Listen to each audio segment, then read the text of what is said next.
from the Key Radio Studios in Provo, Utah, and broadcasting live throughout Utah County, Sevier County, South Central Utah, Carbon County, and the Uinta Basin. It's your good friends Mike and Heather in the morning. Hey, hey, hey. There I did it again. I keep saying hey, hey, hey like Fat Albert. What is going on with me? I need to watch more cartoons. That's what I need to do. It's the Fat Albert show. Huh? It's a Fat Mike show. All right. That's right. Oh, hey, thank you so much for letting us be a part of your day.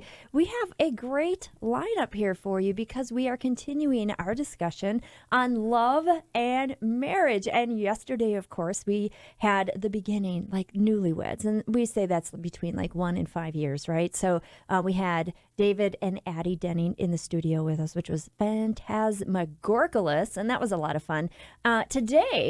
Today, we have Pastor Chris Dotson and his beautiful wife, Katie, and we are celebrating the first decade.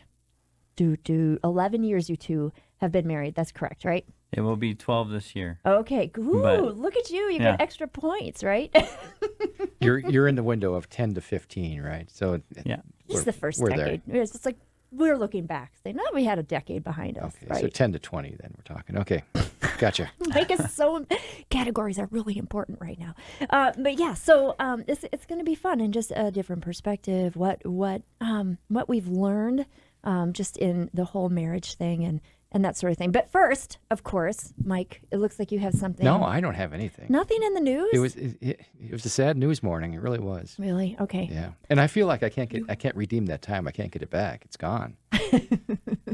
There's no good news. We'll just have to I make it up. saw some news this morning. You did. Yeah, I saw where they threw Cosmo, the mascot for the BYU. Mm-hmm. They threw him from the 3-point line all the way to the basket where he slam dunked it.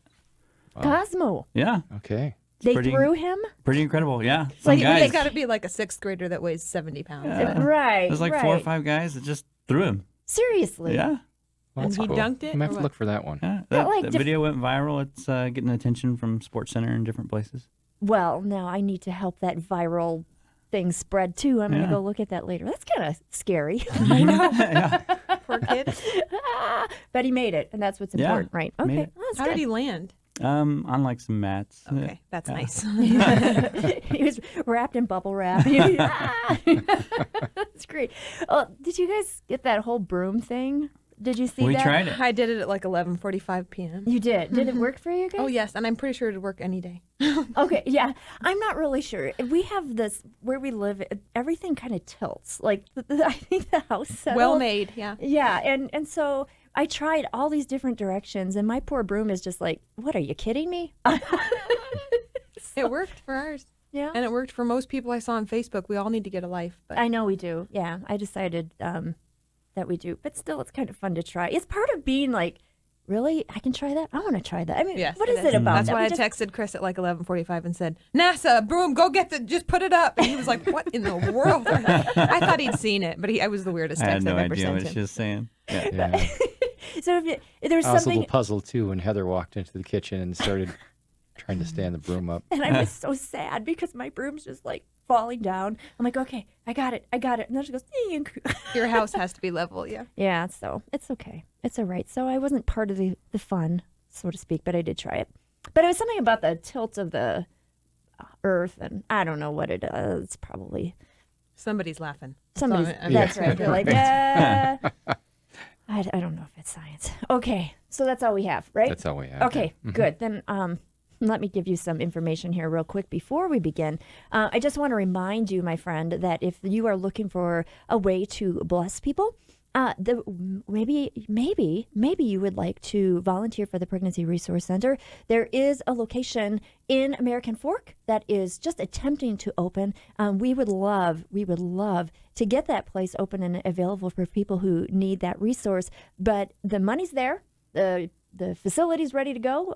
They just need volunteers. So if you want to know more information about that, you can please let us know and we will connect you to the right people. Also to remind you that there is a great opportunity for you to pray for Key Radio and possibly even be a financial partner in getting the Price Tower up on a mountain instead of on the side of a church in the middle of the town. So it's just a really exciting thing. It looks like God is opening so many doors, and we are so eager to get this project finished.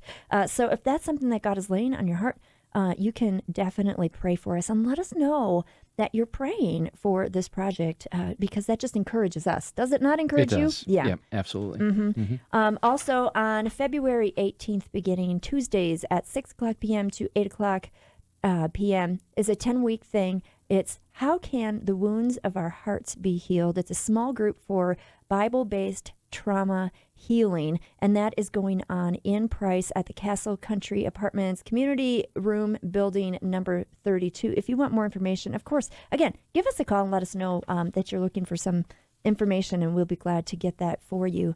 And then finally, Project 52. Mike, how are you doing on this? You're not even trying. You're not even trying. I was on your last piece here. I was going to start singing, How Can You Mend a Broken Heart? Oh, no, the Bee Gees, really? You're dating yourself, Mike. Yeah, I guess. Oh, that was... Heather knew who it was, though. Yeah. I like the Bee Gees, okay? Oh, fine, Katie. Why did we invite you? So, no. And then also, Project 52, memorizing God's Word together. Very, very important that we do hide God's Word in our hearts. And this week, we are studying theology proper, which is the study of God. And we start with the very fundamental, God exists. Okay? Easy enough, right? Romans 1:20, for since the creation of the world, his invisible attributes, his eternal power and divine nature have been clearly seen, being understood through what has been made, so that they are without excuse. Oh, it's a good one to memorize. It really is. So let's do this together as a Key Radio listening family. Katie, are you working with the kids on that one? Actually, I think they know that one. Yeah, from Moana or something. Yeah, I think they do know it. I mean, maybe not to this day, but they could review it and know it. More than adults. And which I think is really important that we remember to review the memory verses that we have been planting in our heads. Because if you don't use it, you lose it. It's kind of like my Spanish class in high school. All of a sudden, it's like all I know how to say is, burrito, which is a sad little thing. So I have to relearn everything. So it's really important that we continue to brush up on our memorization skills, right? Right. Okay. It's my mom's birthday. Yay. Happy birthday, Mom. We love you. We do, yes. That was nice, Mike. Okay. I have a little thing that we're going to start off with here.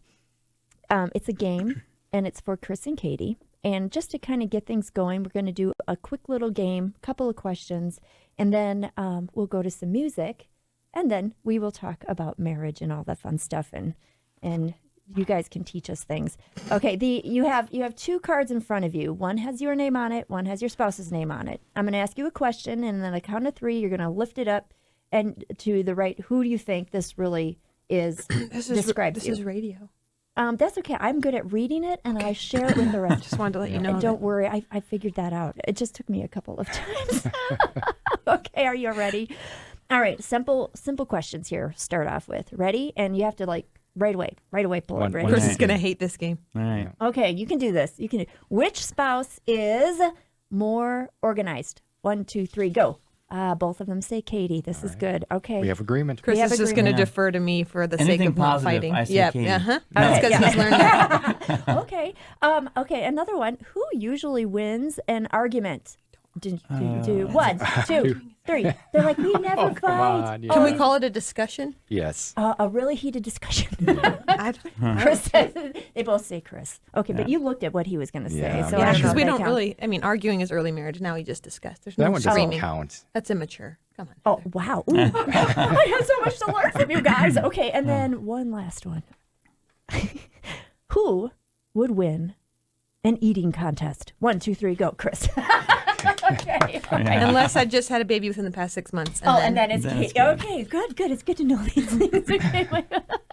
Oh, marriage is really fun. It's great. It's worth celebrating. And that's what we're going to be doing today. So, my friend, get out your phone. And if you've got a question or a comment or some funny little thing that happened to you, give us a text and let us know. 855-539-4583 is our text line. That's 855-KEY-GLUE. Hey, thank you for joining us today. We're dealing with the topic of marriage, and we have with us Chris and Katie Dotson, and they've been married for you said 12, Almost 12 years. almost 12 years. Mm-hmm. And so yesterday we had the newlywed category on. Now we're going to the decade under the belt plus category. Is there a name for that category? In the trenches category? In the trenches. Yeah. Oh, Yeah. yeah, I like That's it. what I we like call it. it. And then you add like how many? You have like 20 or 30 kids, don't you? Yeah, that's right. When they're making noise in the family room, it is actually 25. Yeah. but actually, it's what, 5? 5, Yes, yeah. great. Yeah. Okay. Mm-hmm. So you have some added interest to your marriage and complications and things. that go This is a with it. date. Let's just put it that way. We're hanging out because there are no kids here. Oh, my heart breaks It's for come you. to that. Oh, it's come to that. Well, let's start from the beginning because I love a good love story, and so just Grant, cue the violin music. Oh, That's sad. Chris, That's like, you sad. didn't give me violin music. I would like to know how you met and just a little bit of your love story. Well, it all began in college, and so Katie knew my name, but I didn't know her name. So she would say hi to me, and she'd You say knew hi, I was Chris Katie. Dotson. I knew you were Katie. Yeah. And so that was the first like interaction that I remember having with Katie. Saying, "What's your name?" No, Oh, she would but say hi, I Chris was kind of Dotson." flirty, and I'd pass him on the way to a class and see him, and he was kind of cute with his green backpack hunched over. He walked kind of weird, but I would pass him, and I'd say, "Hello, Chris Dodson," and he'd go, "Hi, Katie," Who is this and I was girl like, "Yeah, he saying doesn't hi to know my me? last name. That's okay." Yeah, That was like 6 months. He moves slow at the beginning. yeah. Well, we started to get to know each other through. We sang in the chorale, the ensemble, whatever you want to call it. Coolest group on campus. Oh Yeah. yeah, all the I cool doubt kids are that. doing that chorale thing. Whatever. Most people found the love of their life in that group, so you can't diss it. All Yeah. married now to each Or- other. We seriously are, and they're good marriages. So don't you diss it. God was doing something. Okay, all right. They heard music every time they locked Every eyes. time we That's locked eyes, when he that's knew I pretty was much. the one for him. It was actually music. So you can't Yeah. diss it, man. Music is Wow. powerful. What? I think I was singing "I'll Fly Away." Oh, That was the special number. Remember? I think you're right. That's a vivid memory. Yeah. Oh, I'm like yes. so detailed. It was. Yeah. I was in a small singing group, and we had just been friends. And he saw me singing like. He says like the light from heaven. I told him I was like, those were spotlights, honey. But, Like an angel. and then he said like the Lord was just impressing it on his heart that was the one or something. Yeah, well, I mean, I kind of went through these things with the discussions I had with the Lord. I was just, basically saying, look, if you want me to get to know this girl, you've got to let a seat be, let her sit down beside me on Oh, the bus. because chorale tour, we were We were singing. traveling around yeah. and singing, and that didn't happen the first time or the second time that we hopped on the bus. But I think third or fourth time, something happened. I had an open seat beside me, and she I took did it. not sit next to you. This story has evolved. Okay. I do not sit next to There was boys. an open seat next to her. But we don't have And I court took it. buses, Such do a we? flirt, Katie.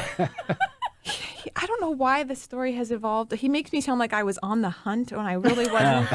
Everybody knew he had a girlfriend back home in North Carolina, so no, you don't. Oh, wait a minute. Oh, Yeah, the yeah. plot thickens. Yeah. Wait, He did. Whoa. Oh yeah, we only had like 300 people in our school, so you knew like if he's good looking, you knew already if he was taken, and he was taken. He had a girl back home, and even if they weren't dating, it was a girl back home. It was a girl.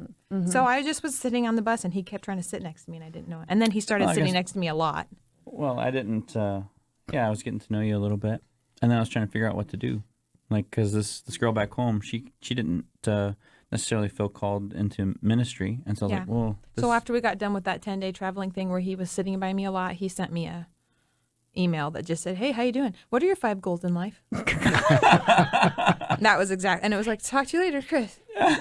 And then I was like, "Okay, well, I will this just." is how I was Smooth. figuring things out. Yeah. Yeah. told Well, you. see, I wrote down Talking about my your 5. son being methodical. He was like, "She has to say the right thing." He had written down his 5. I wrote down my 5 goals, and I was like, let's just see what comes out of this. And it just turned out that her goals were the exact same They were the as exact mine. same. Okay, what were they? Do you know? 5 goals. I can't remember now. It was like, where do you see yourself in 10 years? What do you think God wants you to do? What do you feel about kids? I don't know. It was like, It's like a job interview. oh, it was. Yeah, Yeah. it was. Yeah. I wasn't intimidated because I was like, I know what I want. And I just put down what I wanted. And I told him I was interested in missions and that I knew I wanted to go into ministry and Have a family. have a family. And Yeah. So you adequately I wasn't scared to answered the do questions. things that were in a scary place. And, Oh. I mean, I'd come from Utah. I was already not scared of scary places. Yeah. So They weren't like crazy specific, but No. we were it was both just being open-ended and Yeah. saying I'm not necessarily looking for a career. And it was exactly what he had put. So Wow. And then he started hanging out with me a lot more after that. Okay. He didn't respond to the email. When did he learn your last name? 2 days ago. No. I mean, I have your last name. You changed it, yeah. He's like, I don't know. I'll just change it to mine. There's a No, lot more shortly to that after that. story. You could go. That's another time. Oh, wow. Because he got on an airplane for his first time in his life and flew out to ask my dad if he could be my girlfriend. Yeah, It was I very did. cute. And then I came into the room and my dad Wait, said, you asked well, to be girlfriend? No. Well- yes, You know, no, but- stop. Reverse that. Yeah. And then I came No, into I the mean, room. no, I mean, I know what you meant. No, but- so Yeah. the thing was, I was just asking yeah. her dad's So it's a- permission to pursue her. Yes. Okay, like a Yeah. courting. Like sort when of Yeah, the thing. 1950s. kinda, Yes, but yeah. he is 1950s. And Old then school, yeah. and then I came into the room and he was like, my dad goes, so Chris has just asked for your hand in marriage. Oh. And we'd literally just been friends and hanging out. And I knew where Chris was headed with this, but I just got really mad at my dad and left and went to the park. You go home thinking you're going to get a boyfriend. You come back engaged. I was really mad at my dad. Yeah, he was ridiculous. He probably would deny that, but that's exactly what he said. Yeah. I love it. This is fun. Anyway. Yep. How long was it before you did get married then? 3 years. Yeah. Okay. We're at school and my dad had a rule. No marrying while you're Oh, in we school. were dating for like 3 years, and then we were engaged for about a year. No, we were dating for 2 years and engaged for a year. Because we Really? didn't date our freshman year, remember? Okay. Because I had somebody, you had somebody. Sure. Maybe we should go to music. It's getting All right. foggy. Yeah. This is great. Well, that's what happens after you know, It's 12 amazing years, how right? you're like, I start remembering it differently. Like Chris thinks I was hunting for him on the bus. Why would I ever? That was a good-looking fella. Why wouldn't she hunt me down? Yeah. Okay, let's talk about the foundation. But this is a sweet love story. The checklist and the test is kind of weird, but that's good. And then so but you had a good foundation. You kind of knew right away. You had some goals about what your spouse would look like. I mean, as far as characteristics and interests, and they had to align with yours. So you kind of already had those goals in place. So that means that you're very intentional. But in order to be very intentional, you have to think about those things, which usually means that people need to be speaking that kind of language to you when you're very young. So who was it in your life that kind of got you to that point? That's a good question. I had a lot of people speaking into my life. I had some youth leaders that were speaking into my life. I had friends. I had some really good friends that were we'd talk through things. That was a lot of different people. Okay. Yeah. I don't know about for Katie, but I mean, I was a PK-MK, which means pastor's kid, missionary kid. So we had couples who were engaged in our home all the time, and we'd have very open discussions about that kind of stuff. And my parents were always trying to model a biblical marriage. Although I look back now and I laugh because now I see it from like the perspective of being married, and I feel bad for my mom because I get it more as a wife. But they were a godly example. That's good. A lot of us don't have those godly examples as far as parents go. So we have to really take it upon ourselves to seek those people out. So like when I was a kid, my family was a little broken. But I had friends who had parents who were very solid. So I actually looked at them as examples. So I think just an encouragement for our listening friends here today, if you're single and you're like, I really don't even know what a good marriage looks like. Yes, you just need to find these people and ask them questions because that's what we're doing right here. And you guys seem to enjoy answering some of these questions. Yeah. It's kind of fun. Most of them, yeah. Well, we haven't really got started yet, but okay. So that's really important. And I really want you to please seek those people out. It's very important. This is like the other than your relationship with the Lord, this is the most important relationship of your life, right? I think that's safe to say. I don't think it's hard to think. Most people who are single can think of a married couple that they respect. That's not hard to think of. That can come to your mind. Yeah. So ask the questions. It's good to do that. Let's Getting into some of the specific things of Yes. getting into the You guys are the really, look at second- your face. You're just enjoying this way too much. yeah. Well, the second decade of marriage comes with some additional challenges. Of course, adding the children into the mix really, and that doesn't always take a second decade, but but Not in you our guys have been case. working on it for a while now, and you have a house full of kids. And what are some of the unique challenges to the where you are right now that maybe you're past the newlywed phase and you're into Your elbows deep into it, Yeah. right? So Elbows is a really polite way of saying neck. Maybe elbows if we hold our arms up. it's over the neck. I was gonna say that's above all my breathing tubes. Yeah. So I said to Chris recently that if I were to write a book about this phase of my life, it would be called Mom Interrupted. Because we just covet to be able to finish our sentences to each other. That would be nice sometimes. And you teach your kids to be polite and stand there and, but there's 5 of them. Yeah. And some of them don't know how to ask for, so they just interrupt us a lot. They're there. They're always present. We love them and we miss them as soon as we're gone, but they are always there. Like you can't really have time without your spouse. It doesn't really exist very well. We try, but yeah. And they're young. You can put them to bed, right? At Yeah. 8:30 or something. They're 9 down to 18 months. So yeah, they're. Yeah, we do get some time to ourselves in the evenings usually. But what you're finding is you have to be a lot more intentional. Oh yeah, about you can't Yes, expect it to happen. absolutely. And we were talking about this, but when we were dating and first married, there was no smartphones, and they've interrupted our lives more now. We're trying, but I think both of us are noticing like, oh man, smartphones are dumb. They can, and you can put the kids to bed and then be tired and then just be on your smartphone if you're not careful. And I don't think we're alone in that. So you have to be really intentional. So what are some ways that you are intentional about keeping this relationship strong? Because I mean, here's the other thing. You can have a really great marriage, solid foundation, which obviously you do. But you know what? Satan doesn't like marriage. He hates it. Yes. And he likes to tear it apart. So what do you do to kind of strengthen your marriage and to stop Satan from really just attacking you? Or at least he will attack, but how do you withstand that? I should say that. Well, one of the things that's been most enjoyable for me in our marriage is knowing that she's on my team, no matter what. We go through ministry struggles, whatever it is, and she's not somebody I worry about. She's somebody that's encouraging me, pushing me forward, and that makes a big difference, I think. Just being willing to talk about hard stuff. It's not a bad thing to ask hard questions and to not just assume. We had a talk, like I think it was 2019. We had a talk just about let's just not assume we're always okay just because we're usually okay. You can ask, make sure we're okay, because I might surprise you with an answer that's like we're not okay right now. We're just kind of coasting, and I don't like coasting. So you're kind of just taking a pulse on the relationship. You have to. You can't assume that you know how the other person is doing. You got to talk about it and be willing to ask a scary question like, "How am I doing?" Yeah. That's not a bad thing to ask. That's great. Okay. Well, let's dig a little deeper because you guys you seem so together, but I know that there are struggles. How did you learn to fight? I mean, you said before that, you had arguments, but now you just have discussions. So how did you get to that phase where, okay, we morphed into this discussion thing instead? Oh, stop acting like you guys don't discuss. So our first year of marriage, I was we do just it on the air. yeah.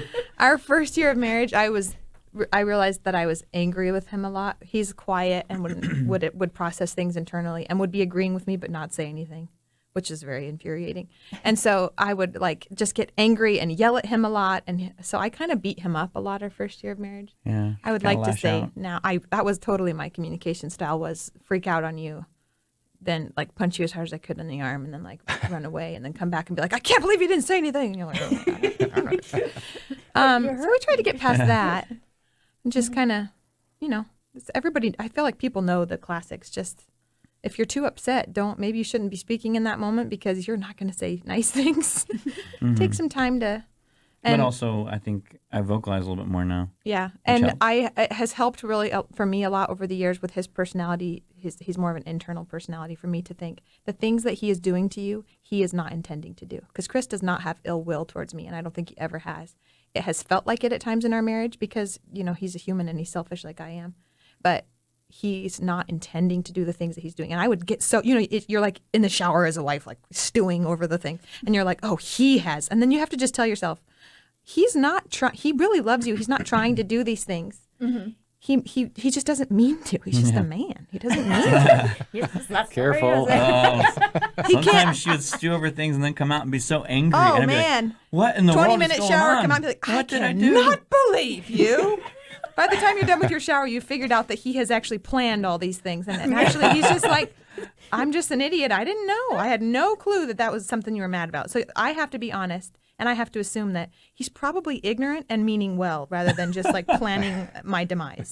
There's a whiteboard. What types of things brought you to that place? Jesus, I'm pretty sure. Yeah. No, I mean, before that, what types of things made you angry? Mostly just that, like, he wasn't expressive. Like, he just has learned how to be. He's Yeah. learned how to express Okay. to me. Or like just she would have a bad day, you know, if she was dealing with some kids and they were just frustrated or whatever, and I'd come in and have my day, and Oh, I do remember that. Mm-hmm. and I would just be telling her about it, and then she would walk away, and I'd be like, what's going on? She'd be like, well, and you know, in her mind, she's thinking he doesn't care about me, he doesn't care about us and the kids, what we went through today, he doesn't, you know, all that kind of stuff, and she would just, you know. You would also do that thing a lot where you'd not see, and kids complicate everything. They just bring out the selfishness in both of you. But he wouldn't see, like, there would be, like, when you have kids, it's there certain times of day are like DEFCON 5, critical time. They've got to get down for a nap. They've got to eat. Everybody's going to fall apart. Right now, we're at fragile time. And he would come home from something, and we'd be like, I was thinking, we got to work as a team. We got like 10 things to do. And he'd be like, yeah, I'm going to clear out the trunk of the car. And he would just, without saying, by the way, would not tell me that. I would just find him clearing out the trunk. And this is not an exaggeration. This is a helpful thing And to he do. would zero I'm gonna in. polish my golf clubs. No, this has happened so much. It's not as much now, but he would just say to himself, you know what's important right now? This thing. Yeah.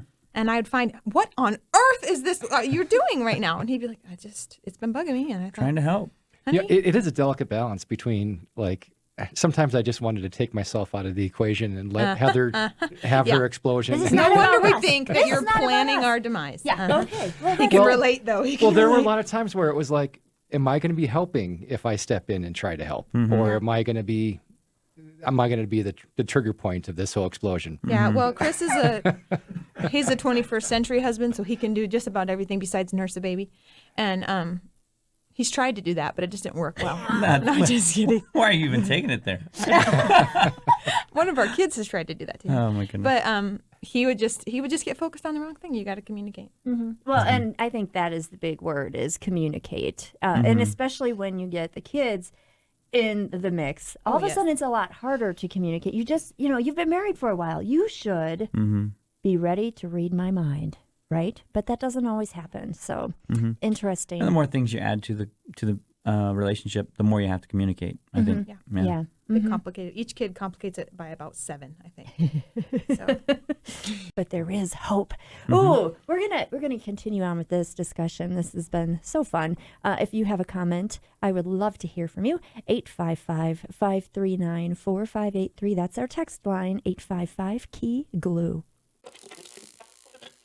Life Unlocked, Truth Unleashed, Key Radio. Thanks for joining us today. It's Extraterrestrial Culture Day. What does that even mean? Well, that's Oh, Grant. Yeah. Grant, he just Yeah. gave us, what is that, Star Trek? Peace be, prosper. peace What? be with you. Also that what with you. All Live right. long and peace be with you as you prosper. Okay, why do I even talk? The Star Trek, huh? Okay. Or is that Okay. Mork? Mork from Mork, Nanu. Okay, we got it. It All fits right. both, huh? All right. Yeah, we just celebrated it. But, if you are listening to Mike, then chances are you're. Never mind. I don't even know Yeah, where I'm going okay. with that. Okay, enough of that, Heather. It's also Get Out Your Guitar Day. Rock and roll. Comes up with these. Mike does. I think he's just making stuff up. No, I would do better than that. I think you would do. It would be all about food all the time, everywhere. It's Steak Day again. Yay! Steak and potatoes. Yay. Okay, no, it's not. Okay, we are talking about marriage. And this is really fun because this is, I think, the decade, the first decade is the busiest, craziest, most tiring decade ever. I mean, it's just where you're building and building and building. You're building a family. You're supposed to be building common goals together. It goes financial. You're talking like anything that your decision is, it's going to affect everybody. And so that communication with your spouse is so incredibly important, and you're learning how to do that. It's like it's practicing. You're practicing being married. You know, somebody says do this, and then you practice it and you learn from it. But it's not like you have it all figured out and then you're like, hey, no worries, everything's perfect. And if you are that person, just don't fool yourself, and you're not fooling us. Okay, it's okay to struggle through this because that's what we do. And I think that's the reason why we need the Lord so very much, because if it weren't for his mercies, I don't know if we could survive. I don't know how married couples can survive, right? Yeah. Because Jesus, he calls us to, to be a living sacrifice, right? And if we want to honor the Lord, we need to do that with everything in our lives, especially our marriages. Don't you agree? I do. Okay, good. Because I'm like, there's a pastor in here, and all of Yeah. a sudden he's looking at me funny, and I'm like, maybe I said something wrong. That's just how he looks. Heresy. That's his resting face. And that's the picture of the church again. Yeah. The marriages, Mm-hmm. and it's so important that Let's explain that, because some people are like, what do you mean marriage is a picture? What are you talking about? Let's explain that a let's little let bit. the pastor Let's- explain yeah, a I talk too much. Well, Ephesians 5, Paul is given this explanation of what marriage is supposed to look like. He says husbands are supposed to love their wives, and the wives are supposed to respect their husbands. But he says there's a mystery about this, and the mystery is great. There's a kind of a picture that's painted, and the way that the husband loves his wife and she respects her husband is the way that Christ loves the church. And so there's that kind of that parallel that's drawn between the marriage relationship and the way that Christ loves the church. And so I think it's really incredible. I think that's why we see Satan attacking marriage so hard, because what the marriage really is a picture of the gospel. It's a picture of how Christ loves the church. And so that's a simple explanation and for that. how but does Christ love the church? he gave himself up for it, right? Jesus died on the cross for the sins of the world, so that none should perish, but that all should come to repentance. Wow. Yeah. Not like that's a challenging call to husbands or anything, that Right. you should only walk away so much as Jesus is willing to walk away from us, right? Which is not. Never. There was a part in our vows where I said that I would love her as Christ loves the church, and at the time I didn't realize what I was committing to. I was like, okay, this is gonna be great. Too bad you signed the line. You It can't go back. sounds pretty, I doesn't didn't. it? No, I just I didn't understand how big that. You learn more and more about the love of Christ as you go, and now looking back, I'm like, man, that was a big deal, and I'm striving towards that, but I know that I still mess up. Yeah. Well, and that's why we need the Lord's strength and Absolutely. the Holy Spirit to be working in our hearts, because there's many times when you're like, I'm really struggling with this, but the Lord will empower us in order to do that. But we need to be submissive to His will as well, and that will be sacrificing our own self-righteousness, our own opinions, our own desires for the sake of others, and that's what the Christian is really called to do anyway. It's a tough assignment, but we don't have the power in and of ourselves to do it. That has to come from the Lord. Are you understanding that, my friend? I hope so. Question, and I kind of gave you a little heads up. Oh, I should give you two more questions before, because these are really fun. Okay, get out your little pieces of paper here. All right. Are you ready? Mm-hmm. Who is more likely to burn the house down when they're cooking dinner? They both say Chris. When you say when they're cooking dinner, you mean like every once in a while when he makes scrambled eggs? Oh. Are you saying? Yeah. If Chris were to say, I'm going to cook a dinner like you cook dinner, then yes. Oh, okay. All right. So cereal probably not going to burn the house down. I hope not. Let's turn the stove on. Unless it's malto meal. Okay. Who is more likely to be running late?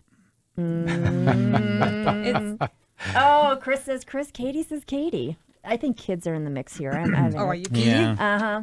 Okay, goodness. one more. Let's see. Which spouse has the shorter attention span?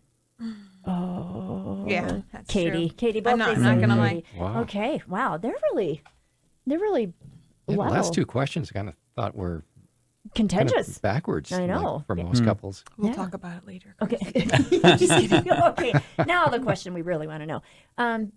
What what is the biggest struggle that maybe you faced over the last 10 years Mm-hmm. or so? I'll let Katie share her thoughts. She was. I mean, probably just the recurring thing of learning to graciously. I mean, you have to realize, and I had to realize, marriage is, you expect a lot of yourself, you expect a lot of your spouse, all of that being done in pride. Mm-hmm. And marriage is really just learning to graciously fail and forgive, because that's really what it is. Yeah. You're You put two failing and then sinful you people forgive. together. You're failing and then you forgive. Yeah. I've had to cling to the Lamentations, like his mercies are new every morning. Like when I wake up in the morning and I'm thinking about all the past muck of whatever happened last night or the week before in our marriage, and I'm disappointed in myself just as much as I'm disappointed in Chris. The Lord lets me start fresh. He's so gracious to do that his mercies are new. And if the Lord can be merciful to me every day, then I can be merciful to my husband in the same way, even if he doesn't deserve it. I mean, I don't deserve it either. So. Mm-hmm. And that's important that we realize that too, that we don't deserve the mercies of God, and our spouse might not deserve the You mercies cannot of wait our to be spouse. nice to your Yeah. husband until they deserve it, because you might be waiting a while. Waiting a long time. Yeah. Yeah. Well, we talked about that word, that agape, the agape love, and from the Greek, Chris, and you probably spent enough time preaching about that word. It really plays a role in a long marriage and keeping a marriage alive. Mm-hmm. Can you explain that word just a little bit? Yeah, I think ultimately that is basically desiring the best for the object that is receiving the affection. And so it's, if I'm going to love Katie that way, it's thinking about her needs, what she wants, what she needs to feel safe, comfortable, Preach it. all of those kinds of things. And it's a self-sacrificial kind of love. It is me saying, I'm going to let go of some things so that she can feel this way or have this security. Yeah. It's not an easy love. Yeah. I think agape love, I keep thinking of as just, it's self-death. It's slow self-death.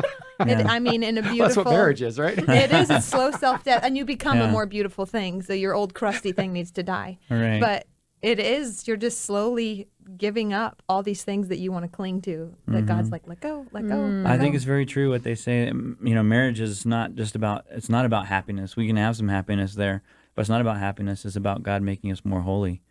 And that's the process, right? Where Katie becomes my sandpaper. I and, am his sandpaper. I have become her sandpaper. He's a and- pastor, so the first 8 years of our marriage, maybe 7, maybe 6, Yeah. maybe 5, maybe 9. But he would look at me. He'd be scared to look at me after his sermon. He's like, well, we'll talk later. Because I'm his sounding board for most things. Mm-hmm. And so Well, in order to be that person, he trusts you, and that's important. That's really important. So I'm hearing trust. I'm hearing self-sacrificial love. I'm hearing forgiveness. A lot I'm of hearing forgiveness. mercy. And you just got to slather all that stuff on your marriage, or otherwise it's going to be very, very difficult. yeah. I think as wives, we have a tendency to withhold a lot because it's our way of punishing him. I was actually just talking to this when I was helping a girl in our church with just marriage advice. But we want our husband to feel the pain of what he really did. But most of the time they just brush over it quickly. I'm sorry. And they don't even really realize how much they hurt us. And we want them to really grovel in it. And so we withhold whatever it is. We withhold emotionally, physically. And you just feel like you've got to really make him understand. And that's not fair. It's not fair. That's so good. Oh, we only have a couple of minutes left. My question is this. What is the most significant lesson God taught you in the last almost 12 years? Most significant. We've both been through, we haven't had like these incredible, I wouldn't say there's like these crazy difficult things as a couple, but I would say that God has put us in the place where we have to trust Him. Like our faith is just stretched, it seems like all the time. Well, whether it be with like our finances or with just our children or how we're supposed to navigate our own relationship. It's just we have to trust Him. Do what He calls us to do. Mm-hmm. Is that? Yeah, I was just going to say we don't have any control for real. He's got, I mean, you just have to let go. Like he's so intimately involved with all the details of your marriage and your life and your finances and your husband's heart and your wife's heart. And He cares and He's going to work it out. And I just have to give up control. Wow. And prayer. We got a minute. Yep. Uh-huh. I think that is probably the best weapon we have against against the fiery darts of the evil one, but also for ourselves. Like, because we can be self-condemning, and we can sabotage our own marriage, right? Absolutely. So prayer is really important. What would be one prayer point that would be probably what you think the most important for a couple? I know it's putting it on For the wives, spot. just pray instead of nag. My mom told me when we were getting married, honey, there's one Holy Spirit and you are not he. And I just took that to heart finally. If That your was- husband that was says, your "Driving 9? you crazy, pray. The dripping faucet thing is real. Don't be it." Yeah. Chris, Yeah. how about yourself? Ask me that question again real quick. Just what would be an important prayer point for your marriage? I think, when you're in the middle of whatever is going on, a guy's tendency is to fix the problem. And and she'll share with me all these issues, and okay, let me fix it for you. And she's like, no, I just want you to, be there. And I think as a husband, one of the ways that I can fix it is by taking it to the Lord in prayer. Oh, that's good. Oh, wow. Our time flew. This was so much fun. You guys, you're just blessing all of us. It's just crazy. Thank you for being so real. My friends, thank you so much for letting us spend time with you. If you've got questions, you can go to our website, keyradio.org. Have a great day. This has been Mike and Heather in the Morning, a production of Key Radio, located in beautiful Provo, Utah. For more information about the program and the ministries of Key Radio, check out our website, keyradio.org. On behalf of Mike, Heather, and the entire Key Radio staff, have a blessed and glorious day.